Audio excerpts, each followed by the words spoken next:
ages which were before us. There is no remembrance of earlier things. Ecclesiastes chapter 3, verse 15. That which has been already and that which will be has already been, for God seeks what has passed by. And Isaiah 42:9, behold, the former things have come to pass, now I declare new things. Before they spring forth, I proclaim them to you. If you take into account that these scriptures here tell us that God's not in the habit of doing secret things, He's already revealed that which He's going to do. And from the beginning, He has declared to us the end. So,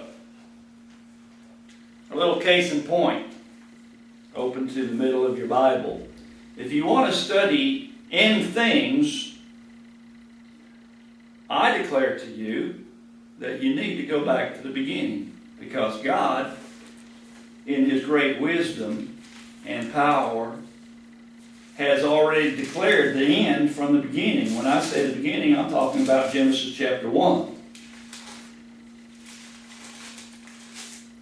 Genesis chapter 1 and the very beginning of chapter 2 is the account of God's creation, whereby God worked 6 days and He rested on the 7th day. Now, this idea called the number 7, heptadic, and the idea of God working 6 days and resting on the 7th is not limited to Genesis chapter 1 by no means. Josephus, at the back of his book, he has a little declaration that he understood that all the foreign nations of the world had a very special affinity toward the 7th day, a day of rest. It was recognized, it was known, not just amongst God's people, but all people, all nations, that this was something that after the flood, the diluvian flood, was that this concept, this idea, this understanding was known and appreciated amongst all the nations.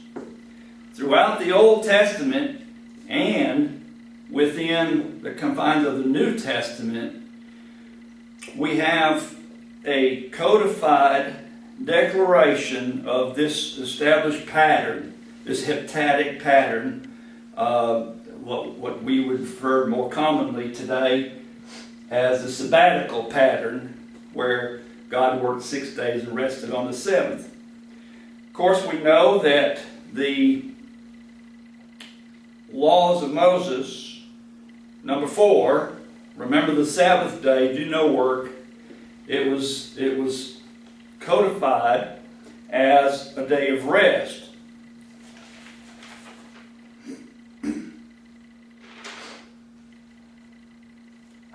God wanted His people to rest,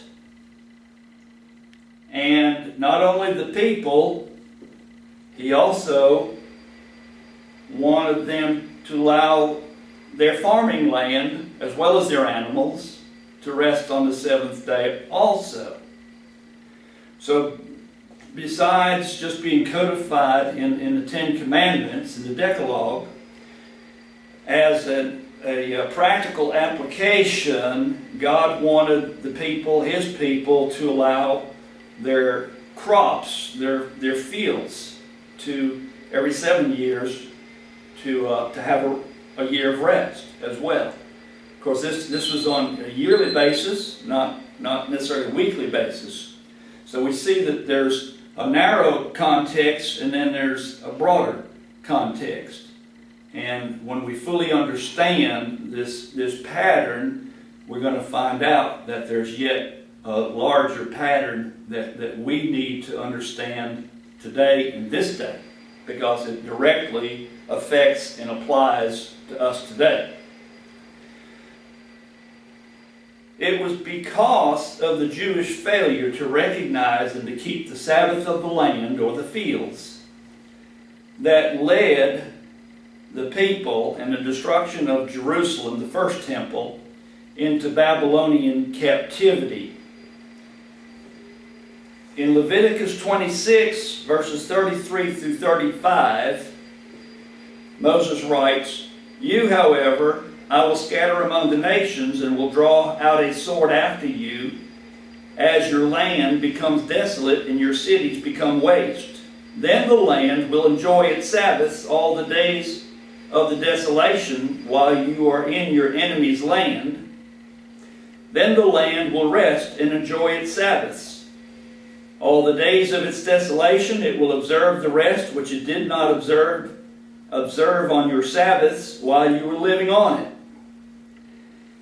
And in 2 Chronicles chapter 36, verses 20 through 21, we find these words, the fulfillment. "Those who had escaped from the sword he carried away to Babylon, and they were servants to him and to his sons until the rule of the kingdom of Persia." This is the Babylonian captivity, 70 years. "To fulfill the word of the Lord by the mouth of Jeremiah, until the land had enjoyed its Sabbaths. All the days of its desolation it kept Sabbath until 70 years were complete." End of quote. Now, for every 7 years that they failed to keep the Sabbath, there were as many years of captivity, which tells me that for at least 490 years, the Jews must not have been keeping the observance of the land, having its Sabbath rest, hence 70 years of captivity to allow the land its rest. So the question is, does God care about the land? Well, from these scriptures, absolutely. But there's much more about the sabbatical pattern, and as it applies on a larger scale, from the weekly to the yearly, from people and animals to the land itself, there's a much larger context. And in our next number 7, we're on number 6, lesson number 6. When we start number 7, I want to get into the New Testament understanding and how this concept directly affects you and me and gives us knowledge and understanding as to the day that we're living in right now, and ultimately how this helps us to understand when Christ is to return. Thank you, and look forward to seeing you at our next study, number 7. Thank you.